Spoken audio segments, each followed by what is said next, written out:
बेटा हम लोग प्लांट ब्रीडिंग पढ़ रहे हैं, strategies for the production of improve food quality वाला चैप्टर जो हम लोग पढ़ रहे हैं, उसमें हम लोगों ने प्लांट ब्रीडिंग में अभी तक हमने कहा था कि जो प्लांट ब्रीडिंग की जाती है वो किस किस चीज़ के लिए की जा रही है, क्यों की जा रही है प्लांट ब्रीडिंग। तो हमने सबसे पहले हमने कहा था डिज़ायर्ड करेक्टर होना चाहिए, हमारे जो यील्ड है उसमें डिज़ायर्ड करेक्टर होना चाहिए। जो हमारी क्रॉप है, फसल है, जो हम फसल उगा रहे हैं, जो हम प्लांट उगा रहे हैं, उसमें हमारे डिज़ायर्ड करेक्टर होना चाहिए। तो हम लोग एक एक करके उन्हीं डिज़ायर्ड करेक्टर की, यानी कि जो करेक्टर हम चाहते हैं क्रॉप में, हम उनकी बात कर रहे हैं। तो हम प्लांट ब्रीडिंग क्यों करते हैं, पहला हमने जो पढ़ लिया, अब तक हमने क्या पढ़ लिया उसको थोड़ा सा रिवाइज कर रहे हैं।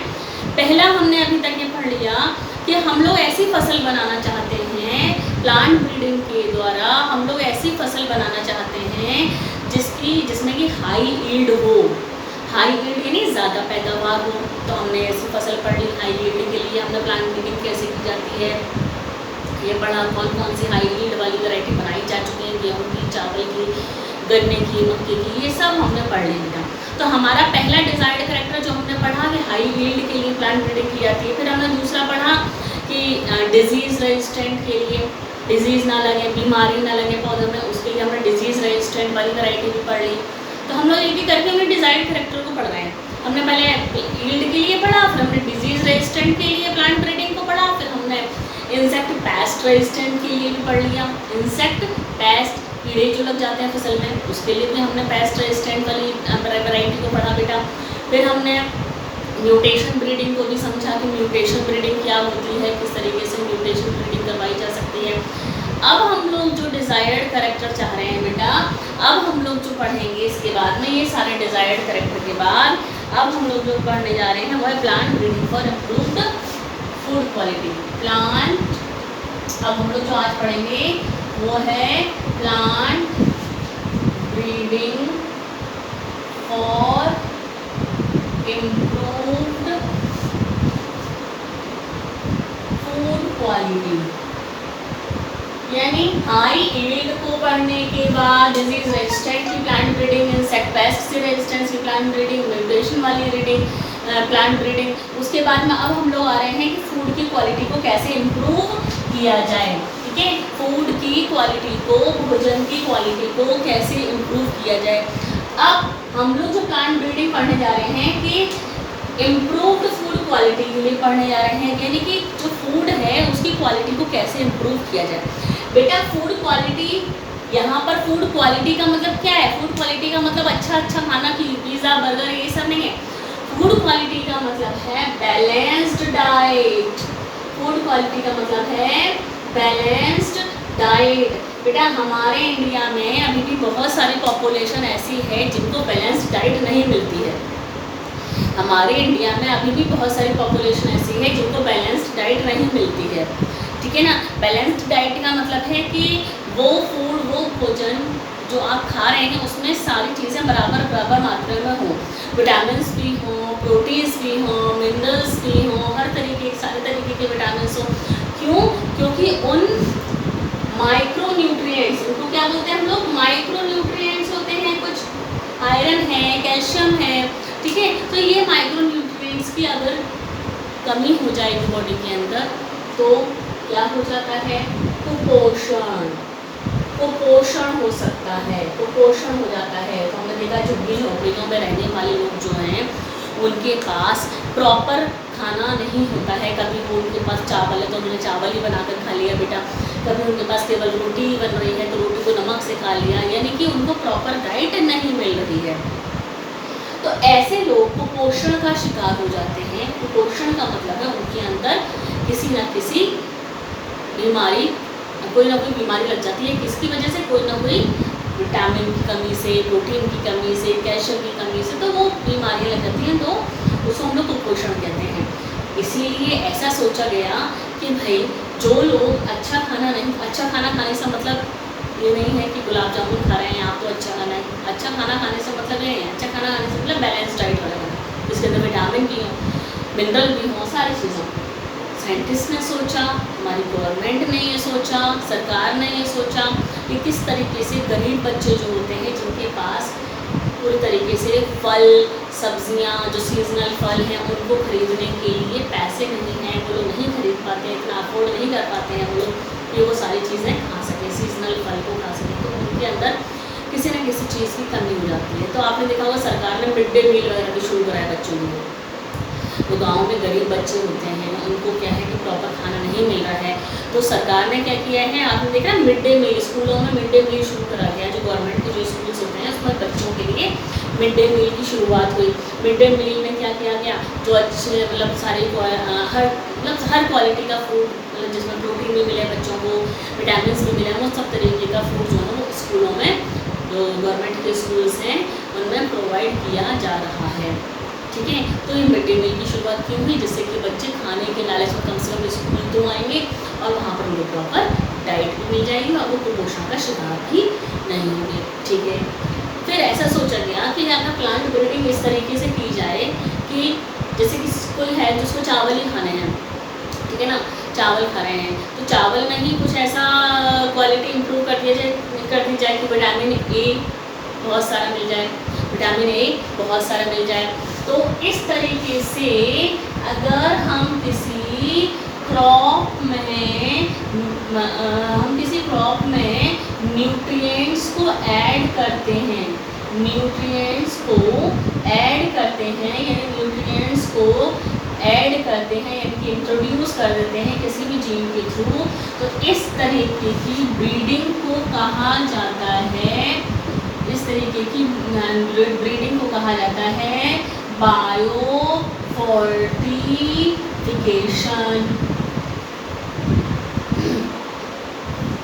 ठीक है, बायोफोर्टिफिकेशन कहा जाता है, यानी ऐसी फसल बनाना, ऐसी क्रॉप बनाना जिसमें कि जो न्यूट्रिएंट्स होते हैं वो ज़्यादा मात्रा में प्रेजेंट हो, उसको कहा जाता है बायोफोर्टिफिकेशन। आपने बेटा देखा होगा कि चावल जो होता है, चावल आपने देखा होगा, एक चावल तो सफ़ेद चावल खाते हैं, सभी लोग सफ़ेद चावल खाते हैं, एक पीला चावल आता है जिसको गोल्डन राइस कहते हैं। क्या कहते हैं? गोल्डन राइस कहते हैं। पीले रंग का चावल होता है ना, पीले रंग का चावल होता है। तो आपको क्या लगता है कि ये चावल जो है ये पीला रंग मिला दिया गया? नहीं बेटा, ये जो पीले रंग का चावल होता है, ये पीले रंग का चावल, ये बनाई गई है चावल की इस तरीके की फसल जिसके अंदर कैरोटीनॉइड्स को ऐड किया गया है, कैरोटीनॉइड्स के जीन को ऐड किया गया है, जिससे कि इस गोल्डन राइस के अंदर विटामिन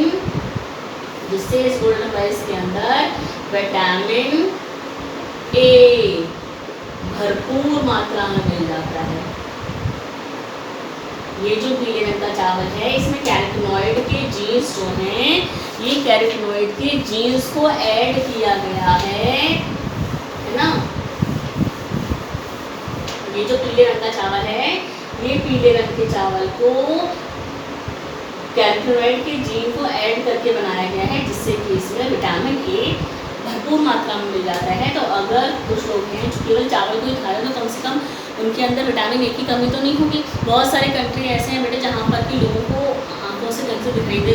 जैसे मैं सूडान की बात करते हैं, तो सूडान देश में क्या होता है, वहाँ पर कुछ लोगों के अंदर विटामिन ए की इतनी कमी है कि उनकी आँखें सबकी वीक होती है। तो वहाँ पर इस तरीके से एक क्रॉप उगाई जा रही है, ये पीले रंग का चावल उगाया जा रहा है, जिससे कि भरपूर मात्रा में लोगों को विटामिन ए मिल सके।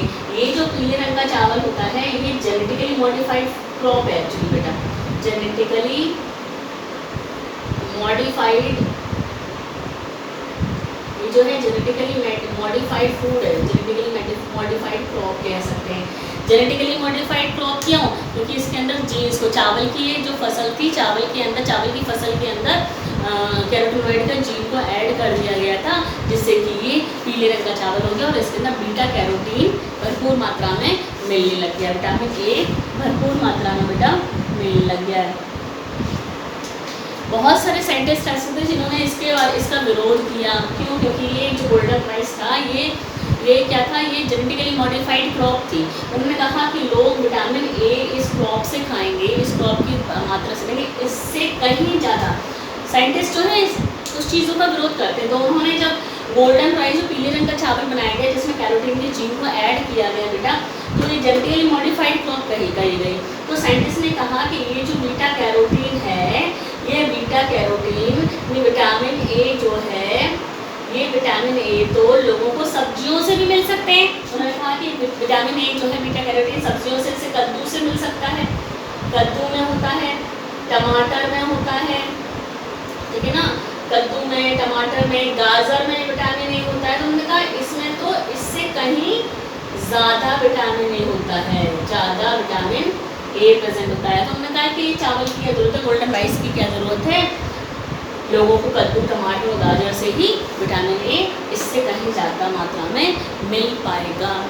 तो इस तरीके से ये हम बात करते हैं कि प्लांट ब्रीडिंग इस तरीके से की गई कि फसलों में ऐसी फूड में, चावल है, गेहूँ है, मक्का है, उनमें ऐसी क्वालिटी के जीन्स डाले गए जिससे लोगों को भरपूर मात्रा में आयरन मिल सके, भरपूर मात्रा में कैल्शियम मिल सके, विटामिन मिल सके, प्रोटीन मिल सके। इस तरीके का फूड बनाया जा रहा है जिससे कि लोगों की प्रोटीन की कमी पूरी हो जाए। इस प्रोसेस को कहा जाता है बायोफोर्टिफिकेशन। क्या कहा जाता है बेटा? बायोफोर्टिफिकेशन कहा जाता है। देखिए हम लोग जरा एक बार एनसीईआरटी से देखते हैं क्या लिखा है एनसीईआरटी में।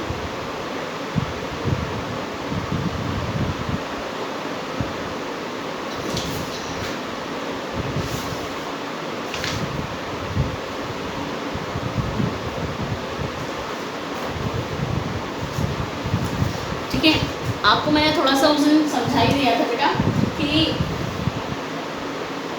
इसको हिडन हंगर कहते हैं। हिडन हंगर, छिपी हुई भूख। हिडन हंगर का मतलब क्या है? छिपी हुई भूख, यानी हिडन हंगर का मतलब है छिपी हुई भूख। छिपी हुई भूख का मतलब ये है आपने पेट भर के खाना खा लिया है, पेट भर के आपने खाना खा लिया है, आपने खूब सारे चावल खा लिए, आपकी भूख तो मिट गई, लेकिन आपके अंदर जो प्रॉपर न्यूट्रिएंट्स जाने चाहिए थे वो नहीं पहुँचे। आपने पेट भर के बर्गर, पिज़्ज़ा, ये सब चीज़ें खा रखी हैं, आपका पेट बिल्कुल भर गया है, लेकिन आपके अंदर वो न्यूट्रिएंट्स नहीं पहुँचे जो डेली आपकी बॉडी में कुछ मात्रा में पहुँचने चाहिए थे। प्रोटीन नहीं पहुँचा, कार्बोहाइड्रेट नहीं पहुँचा, तो ये डेली पहुँचने चाहिए तो वो नहीं पहुँचे। तो इसको कहते हैं हिडन हंगर। हिडन हंगर इसको कहते हैं हिडन हंगर, छिपी हुई भूख। छिपी हुई, हिडन मतलब छिपी हुई, हंगर मतलब भूख, छिपी हुई भूख। छिपी हुई भूख वो है जो आपका पेट तो भर गया है लेकिन आपके अंदर वो न्यूट्रिएंट नहीं पहुँचे हैं, इसकी कमी से आपको कोई भी डिजीज़ हो सकती है, तो उसको हिडन हंगर कहते हैं। एक तो भूख होती है वो कि आपको बहुत तेज़ भूख लगी है, तो वो वाली भूख अच्छी होती, वो भूख होती है कि आपको गुलाब जामुन खाने का मन हो रहा है या आपको पिज़्ज़ा खाने का मन हो रहा है, वो भूख होती है बनावटी भूख, है ना। एक वो भूख होती है बनावटी भूख, मतलब एक तो होता है आपने पेट भर के खा लिया, कुछ भी खा लिया ऐसे ही, लेकिन सारे न्यूट्रिएंट नहीं पहुँचे, उसको कहते हैं हिडन हंगर। ठीक है, देखिए पेज नंबर 175 पर हेडिंग लिखी हुई है plant breeding for improved food quality. Plant breeding for improved food quality क्या लिखा है? More than 840 million people in the world do not have adequate food to meet their daily food and nutrition requirement. हमारे पूरे world में, संसार में 840 million लोग ऐसे हैं जिनको प्रॉपर न्यूट्रिशन नहीं मिलता है उनके खाने से। A far greater number 3 billion people suffer from micronutrient, protein and vitamin deficiencies और hidden hunger। हिडन हंगर देखिए ये लिखा हुआ है, मतलब ये कह रहे हैं कि लगभग 3 बिलियन पीपल ऐसे हैं जो कि जिनके अंदर माइक्रोन्यूट्रिएंट की, प्रोटीन की, विटामिन की कमी होती है, जिसको कहा जाता है hidden hunger, because they can not afford to buy enough fruit, vegetable, legume, fish and meat. यानी कि लोगों के पास इतना पैसा नहीं है, कुछ लोगों के पास जो गरीब रेखा के अंदर आते हैं उनके पास इतना नहीं है भाई सीजनल फल खा सकें, मीट खरीद के साथ खा सकें, तो इतना नहीं है। Diets lacking essential micronutrient particularly iron, vitamin A, iodine and zinc increases the risk of disease, reduce life span and reduce mental abilities. तो ऐसा खाना, ऐसी डाइट जिसमें ये विटामिन, मिनरल, आयरन, जिंक ये ना हो, उसकी वजह से लोगों में बीमारियां हो सकती हैं, मेंटल डिसऑर्डर हो सकता है, मतलब दिमागी कोई परेशानी हो सकती है, मेंटल डिसऑर्डर हो सकता है और लाइफ कम हो सकती है। ठीक है, ये सारी चीज़ें हो सकती हैं, आपको मालूम है, अगर हम प्रॉपर भोजन नहीं करते हैं तो। ठीक, आगे देखिए क्या लिखा हुआ है, biofortification, breeding crops with higher levels of vitamin and minerals और higher protein and healthier fats is the most practical means to improve public health. यानी बायो फोर्टिफिकेशन क्या होता है, breeding crops with higher level of vitamin and minerals और higher protein and healthier fat is the most practical means to improve public health. Biofortification का मतलब है ऐसी breeding करना जिससे फसलों में, भोजन में, चावल में, दाल में, मक्के में, दालों में, तो उनमें ज़्यादा से ज़्यादा विटामिन, प्रोटीन और मिनरल्स मिल सकें लोगों को। फिर बात आती है breeding for improved nutritional quality is undertaken with the objective of improving. हम लोग क्यों करना चाहते हैं फूड की क्वालिटी में इम्प्रूव, हम लोग क्या करना चाहते हैं फूड की क्वालिटी में इम्प्रूवमेंट, हम लोग किस चीज़ का इम्प्रूवमेंट करना चाहते हैं, मतलब क्या करना चाहते हैं हम इस ब्रीडिंग में, हम क्या करना चाहते हैं, protein content in quality, protein की मात्रा को बढ़ाना चाहते हैं भोजन में। ठीक है, ऑयल कंटेंट इन क्वालिटी, जो ऑयल वाली फसल है, सरसों वगैरह, उनमें ऑयल की मात्रा को बढ़ाना चाहते हैं, मूंगफली में ऑयल की मात्रा को बढ़ाना चाहते हैं। विटामिन कंटेंट, विटामिन को बढ़ाना चाहते हैं।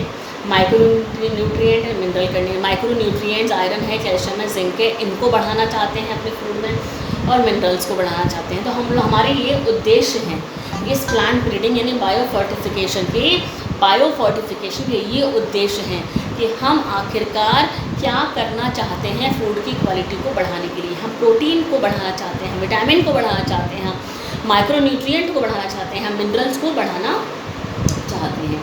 ठीक है बेटा आपने एक चीज़ देखी होगी कि बहुत सारे लोग ऐसे होते हैं जो कि नॉन वेज नहीं खाते हैं। नॉन वेज जो है उसमें बहुत अधिक मात्रा में प्रोटीन होता है, बहुत अधिक मात्रा में प्रोटीन होता है। तो कुछ लोग जो लोग नॉन वेज खाते हैं उनको तो प्रोटीन की कमी पूरी हो जाती है उससे। ठीक है, और जो लोग नॉन वेज नहीं खाते हैं, जो लोग नॉन वेज नहीं खाते हैं उनको प्रोटीन की कमी को, अपनी प्रोटीन की कमी को कैसे पूरा करेंगे, इसके लिए बहुत सारी ऐसी टेक्निक्स आ चुकी हैं जिससे कि जो वेजिटेरियन लोग हैं वो भी अपनी प्रोटीन की कमी को पूरा कर सकें। एक अनुमान अगर लगाया जाए तो जो लोग मीट खाते हैं,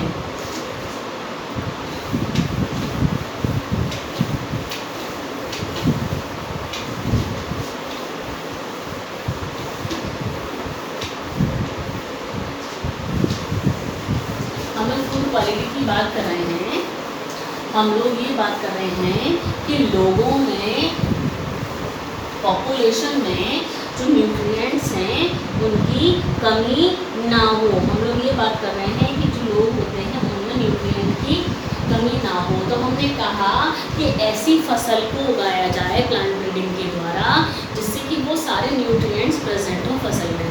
हमने देखा है कुछ लोग नॉन वेजिटेरियन होते हैं तो वो मीट खाते हैं। बेटा जिस चीज़ का भी लोग मीट खाते हैं, हम लोग जैसे कोई भी मीट खाते हैं, है ना, चाहे कुछ लोग चिकन खाते हैं, है ना, या गोट खाते हैं, बकरी को खाते हैं, बकरे को खाते हैं, गोट को खाते हैं, तो इनमें प्रोटीन तो होता है भरपूर, प्रोटीन तो इनमें भरपूर होता है।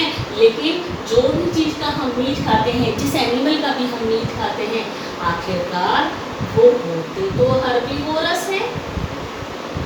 हम जो भी लोग नॉन वेजिटेरियन होते हैं वो लोग जिस चीज़ का भी मीट खाते हैं वो एनिमल होता तो हर्बीवोरस है। तो आप ये समझिए कि मीट जिस एनिमल का है, अगर 1 किलोग्राम मीट की बात करते हैं, 1 किलोग्राम मीट अगर किसी एनिमल से मिल रहा है तो वो एनिमल जिससे 1 किलोग्राम मीट मिल रहा है वो कितना अनाज खाता होगा।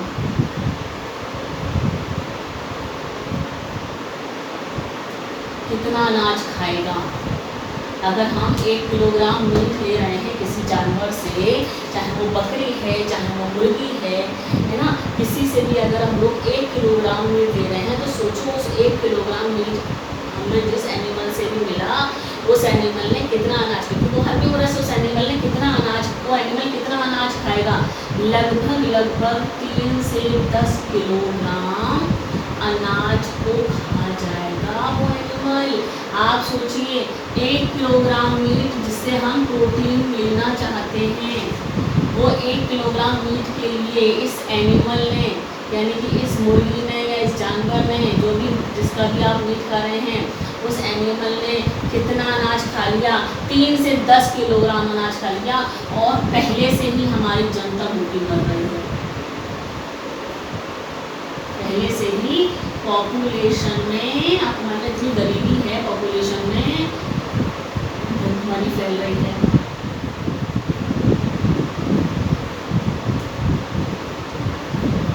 तो ये सोचिए कि 1 किलोग्राम मीट खाने वाला, जो 1 किलोग्राम मीट जिस एनिमल से मिल रहा है, आप 1 किलोग्राम मीट जिस एनिमल से ले रहे हैं, वो एनिमल हर्बीवोरस है, तो उसने कितना अनाज खा लिया, इतना ही अनाज अगर उस जानवर को खिलाने के बजाय किसी इंसान को मिला होता, मुर्गियाँ भी जो दाने खाती हैं ना, तो वो अनाज जो है इस तरीके से कहीं और उसमें उगाया जाता, इतना अनाज किसी पॉपुलेशन जनसंख्या को खाने के लिए मिलता तो कितनों का पेट भर जाता। तो ये चीज़ सोचने वाली है। तो हर चीज़ के अलग अलग एस्पेक्ट होते हैं, ऐसा नहीं है कि कोई चीज़ बुरी है या कोई चीज़ अच्छी है, ठीक है। लेकिन साइंटिस्ट जो होते हैं हर चीज़ में किसी न किसी चीज़ का विरोध करते हैं। तो साइंटिस्ट ने कहा कि भाई जो लोग नॉन वेजिटेरियन होते हैं वो हर्बीवोरस एनिमल का मीट खाते हैं, हर्बीवोरस एनिमल का मीट खाते हैं, तो हर्बीवोरस एनिमल अनाज को खाएगा।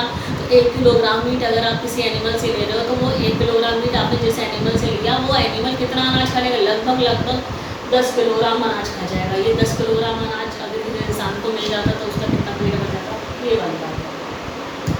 दूसरी चीज़ साइंटिस्ट ने क्या कहा है, साइंटिस्ट ने कहा है जितने भी मीट इंडस्ट्री हैं, जितनी भी ये मीट इंडस्ट्रीज़ हैं, जितनी भी ये मीट इंडस्ट्री हैं, यहाँ से बहुत सारी ग्रीन हाउस गैस निकलती हैं, जो कि ग्रीन हाउस गैसेस निकलती हैं। साइंटिस्ट ने कहा है कि जो मीट इंडस्ट्रीज़ हैं वहाँ से इतनी ग्रीन हाउस गैसेस निकलती हैं जिससे कि पॉल्यूशन बढ़ जाता है हमारे एनवायरनमेंट का, पॉल्यूशन जिससे पॉल्यूशन बढ़ता है। तो मीट इंडस्ट्रीज़ जो हैं इनसे इतनी अधिक मात्रा में ग्रीन हाउस गैस निकलती हैं जितने कि किसी स्कूटर और बस और व्हीकल जितने भी होते हैं ट्रांसपोर्ट से उतनी उसमें नहीं निकलती होगी ग्रीन हाउस गैस जितनी कि मीट इंडस्ट्री से निकलती है। तो मीट इंडस्ट्री से आप सोचिए तो पोल्यूशन भी कहीं ना कहीं बढ़ ही रहा है।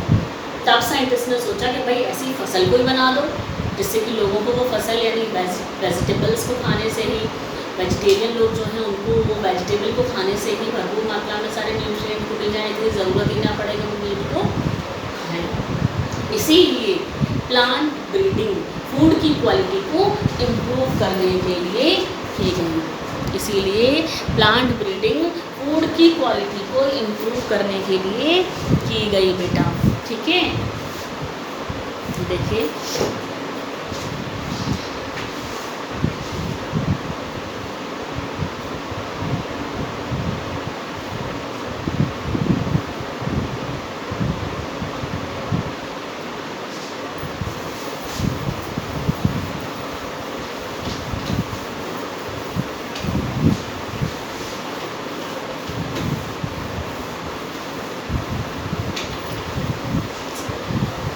बात कर रहे हैं कि फूड की क्वालिटी को कैसे इम्प्रूव करा जाए जिससे लोग मीट ना खाएं, अगर जो लोग मीट नहीं खाते, ऐसी बात कर रहे थे जो लोग मीट नहीं खाते हैं उनको कैसे भरपूर मात्रा में प्रोटीन मिल जाए, ठीक है। तो हम लोग इसकी बात कर रहे हैं बेटा। हमें मालूम है कि जो सीरियल्स होती हैं, सीरियल्स में सीरियल्स यानी अनाज, मक्का है, गेहूँ है, ठीक है। तो जो सीरियल्स होते हैं उन सीरियल्स में ज़्यादातर लाइसिन की कमी होती है, लाइसिन और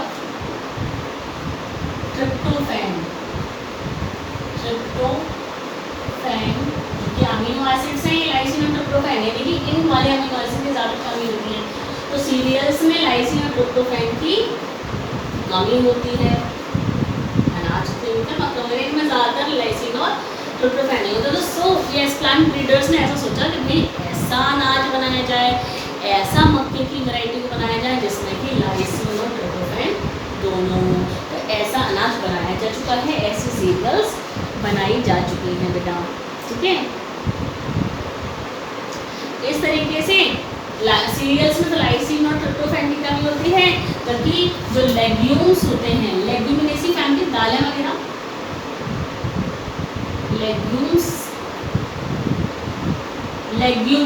लेग्यूम्स कौन से होते हैं, दालें वगैरह होती हैं। तो ऐसा माना गया है कि ये लेग्यूम्स जो होते हैं, लेग्यूम्स में sulphur containing amino acid, legumes में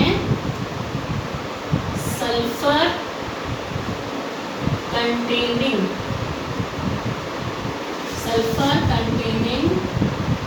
अमीनो एसिड्स जैसे कि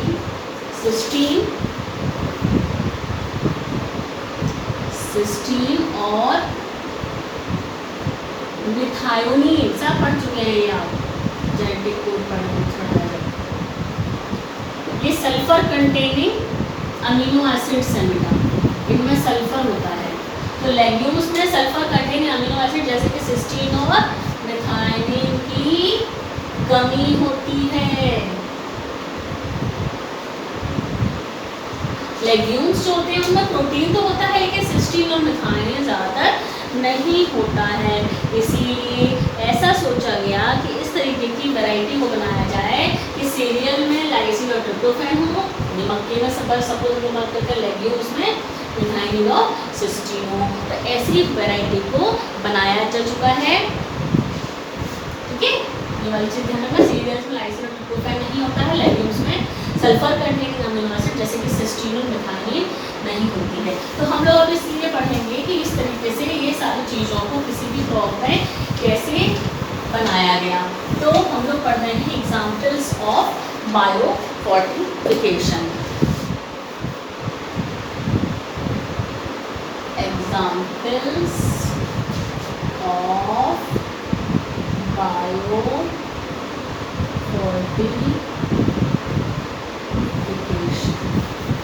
एग्जाम्पल्स ऑफ बायोफोर्टिफिकेशन।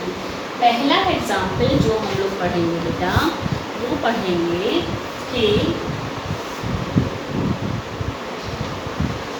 सन 2000 में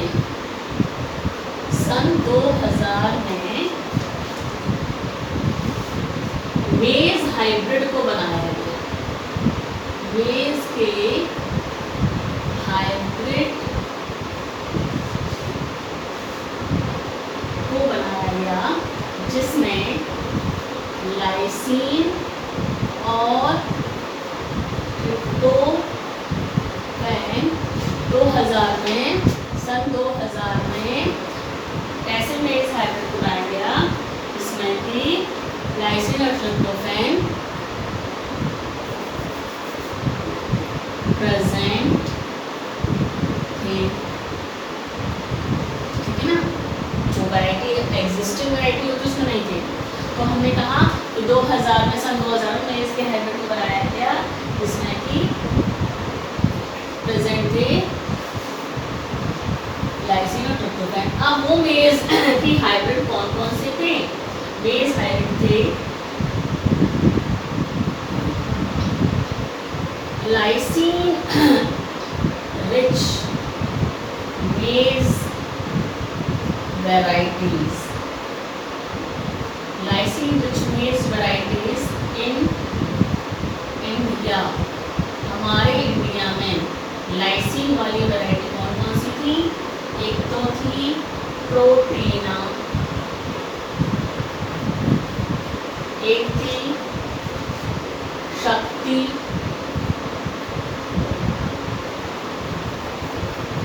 और एक थी रत्तन। ये 3 मेज के हाइब्रिड बनाए गए थे इंडिया में जिसमें कि बहुत अधिक मात्रा में लाइसिन था, ठीक।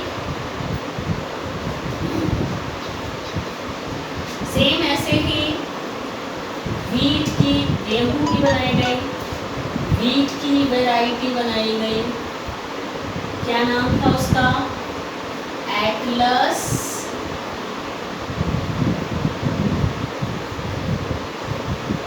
एटलस 66।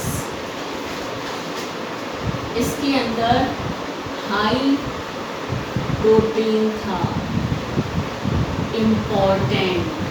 वीट की ये वैरायटी एटलस 66 जिसमें हाई प्रोटीन था, ये इम्पोर्टेंट करके लिख लीजिए बेटा, पूछा जाता है ये क्वेश्चन। एटलस 66 जो है वीट की वैरायटी थी जिसमें बहुत ज़्यादा मात्रा में प्रोटीन था। ठीक है, सेम इसी तरीके से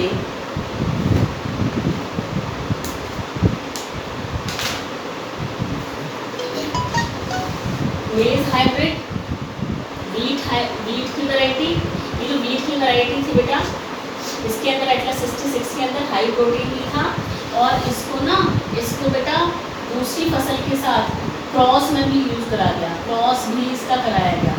जो कल्टीवेटेड क्रॉप थी ना, क्रॉस भी कराया गया। किसके साथ? कल्टीवेटेड क्रॉप्स के साथ। किसके साथ? कल्टीवेटेड क्रॉप्स के साथ इसको क्रॉस भी कराया गया, क्योंकि ये वैरायटी बना ली गई एटलस 66 में हाई प्रोटीन था। तो जो इस समय जो गेहूँ की वैरायटी चल रही है या गेहूँ की जो भी फसल हमने उगा रखी है, इस वैरायटी को उसके साथ क्रॉस करा दिया गया, जिससे कि इसकी जो क्वालिटी थी वो हाई प्रोटीन वाली क्वालिटी उस दूसरी एग्जिस्टिंग वैरायटी के अंदर भी पहुँच चुकी थी। ठीक, इसी तरीके से चावल की भी वैरायटी बनाई गई थी। देखा कि मक्की की वैरायटी है ना, कैसे और गेहूँ की वैरायटी कौन सी बनाई गई। सेम इसी तरीके से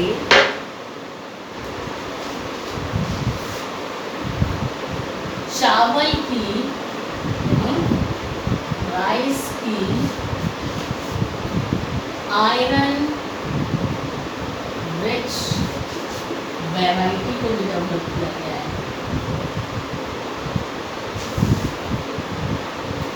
आपको मालूम है कि चावल जो होता है उसमें तो स्टार्च होता है, चावल में आयरन नहीं होता है। तो चावल की ऐसी वैरायटी बनाई गई जिसमें कि मतलब चावल को लोग खा रहे हैं तो उस चावल को खाने से लोगों को आयरन भी मिल जाए। आपने देखा, तो इस तरीके की चावल की वैरायटी बनाई गई कि लोग चावल को तो खा रहे हैं, तो जो लोग चावल खा रहे हैं उनको आयरन भी मिल जाएगा चावल को खाने के माध्यम से। इस प्रकार से बहुत सारी ऐसी वैरायटीज़ चावल की बनाई गई हैं जिसमें कि 5 गुना ज़्यादा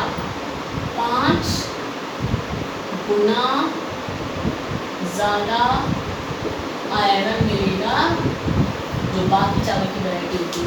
इससे बहुत कम ही मात्रा में आयरन होता है, लेकिन जो राइस की वैरायटी बनाई गई है उसमें 5 गुना ज़्यादा आयरन मिलेगा। ऐसी वैरायटी चावल की बनाई गई है बेटा। ठीक है, अब हम बात करते हैं, आप लोगों ने बेटा अगर सुना हो IARI new Delhi, Indian agriculture research institute, वहाँ पर बहुत सारी वैरायटी इस तरीके से प्लांट ब्रीडिंग द्वारा बनाई गई है। ये क्वेश्चन पूछा जाता है इसका बेटा। तो हम लोग बात करते हैं इंडियन एग्रीकल्चर रिसर्च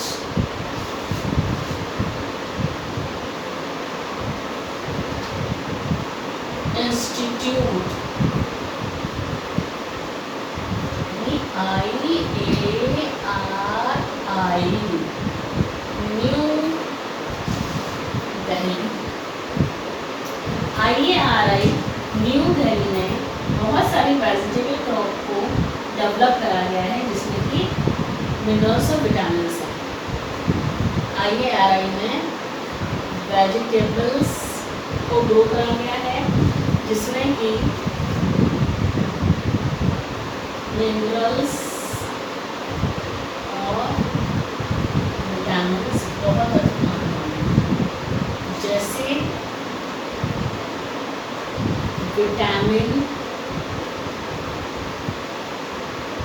A। इसमें कौन सी फसल गाजर, कद्दू, पालक, ठीक है। और विटामिन सी वाली वैरायटी जो है, विटामिन सी की जो वैरायटी है, बथुआ है, टमाटर है, करेला, बथुआ, टमाटर, सरसों,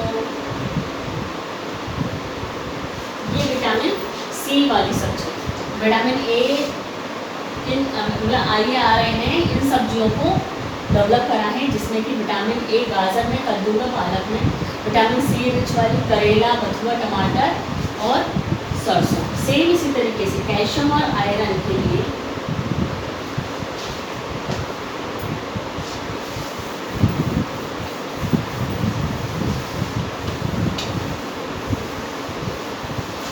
सेम इसी तरीके से बेटा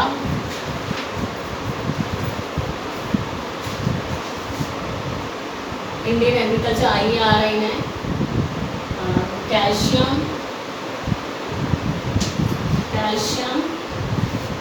और आयरन के लिए पालक को डेवलप किया है, बथुआ,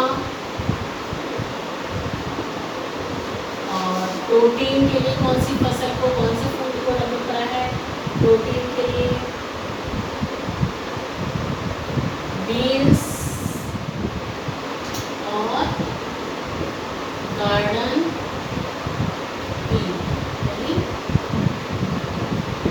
प्रोटीन।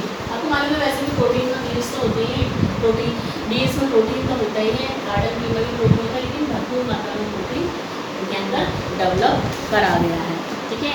इस तरीके से हमने ये देखा कि फूड की क्वालिटी को इम्प्रूव करने के लिए लोगों को ज़्यादा से ज़्यादा मात्रा में आयरन, कैल्शियम, माइक्रोन्यूट्रिएंट्स, ये सारी चीज़ें इन सारी सब्जियों के माध्यम से, फ्रूट्स के माध्यम से मिल जाए और लोग मीट की तरफ ज़्यादा ना जाए। तो जो लोग मीट खाते हैं वो तो खाते हैं, ठीक है, बहुत अच्छी बात है, लेकिन मीट इंडस्ट्रीज़ जो है उनसे बहुत ज़्यादा पॉल्यूशन बढ़ रहा है, ग्रीन हाउस गैसेस बढ़ रही हैं, ग्लोबल वार्मिंग हो रही है हमारे संसार में, पूरी दुनिया में। तो इसीलिए ऐसी फसल को लोगों ने प्रेफर करा है, प्लांट ब्रीडर्स ने, कि इन फसलों को खाने से लोगों की जितनी भी कमी है लोगों के अंदर माइक्रोन्यूट्रिएंट की, वो सब पूरी हो जाए, ठीक है। बहुत सारी ऐसी टैबलेट्स अवेलेबल में, स्पायरुलिना आपने सुना, स्पायरुलिना आपने पढ़ा तो होगा बेटा, ब्लू ग्रीन एल्गी है स्पायरुलिना। तो स्पायरुलिना में इतनी ज़्यादा मात्रा में प्रोटीन होता है कि मतलब उस टैबलेट को खाने से आपको प्रोटीन की कमी पूरी हो जाएगी। तो वो स्पायरुलिना की टैबलेट्स, स्पायरुलिना का पाउडर वो मार्केट में आता है, तो उसको प्रोटीन डाइट, भरपूर प्रोटीन डाइट माना जाता है, ठीक है। तो हम लोग इसकी बात करेंगे अब आगे। अभी हमने ये सारी फसलों के नाम पढ़े, वो सारे फूड के नाम पढ़े जो कि डेवलप किए जा चुके हैं, ठीक है। अब हम लोग आगे सिंगल सेल प्रोटीन की बात करेंगे बेटा। इन सब चीज़ों को आपको याद रखना है, यहाँ से क्वेश्चन बनता है, ठीक। एनसीईआरटी में आगे ये सारे नाम बेटा दिए हैं, ठीक है। तो हम लोग नेक्स्ट टॉपिक जो स्टार्ट करेंगे वो सिंगल सेल प्रोटीन का बेटा